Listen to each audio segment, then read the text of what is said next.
Dick died in November. In February, I fell apart. Heaviness just came over me where I just started weeping uncontrollably. It seemed like my God put the pause button on in my life, and it's just like everything stopped. I just wanted to stay by myself. I didn't want to do anything. And I just started to lose it, but it was like, well, I can't lose it because I'm the Christian one here, and if I lose it, it'll be a bad testimony. You can't remember things, and the simple things like, you know, where you put your car keys, did you turn something off, did you turn something on, you know, did you cry about this already? Somebody I cried earlier today. And you go outside and you look around and you wonder why the whole world just doesn't stop for this period of time. People are still going to Disneyland and eating ice cream cones, and, you know, don't they know what horrific thing, you know, has gone on. At some point, someone you love will die. Like these people, you'll be touched by grief. But you'll also begin a unique journey, a painful yet precious one that can take you from mourning to joy. Those who've walked this long path say the journey of grief should not be walked alone.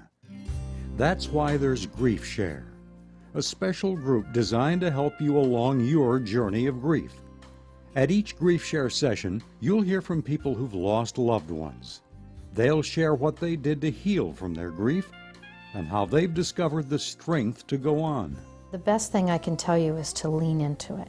Just take it like waves of an ocean. Don't try to run from it. Don't try to numb it. Don't try to pretend it isn't so.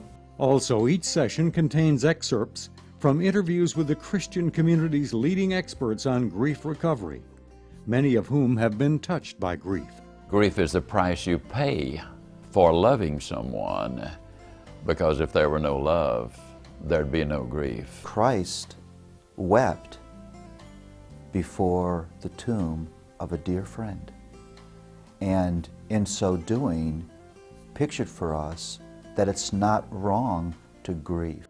While participating in a Grief Share group, you'll receive a Grief Share workbook to help you take notes, journal, and learn about grief recovery from a biblical perspective. If someone you know is grieving the death of a loved one, let him or her know about Grief Share. And keep in mind that even if that person's grief isn't fresh, participating in a Grief Share group will benefit him or her. And if you've recently lost someone, you should consider coming out to a Grief Share group. Make a commitment to attend at least 3 sessions and then decide if Grief Share is right for you. Remember, the journey from mourning to joy shouldn't be walked alone. That's why there's Grief Share.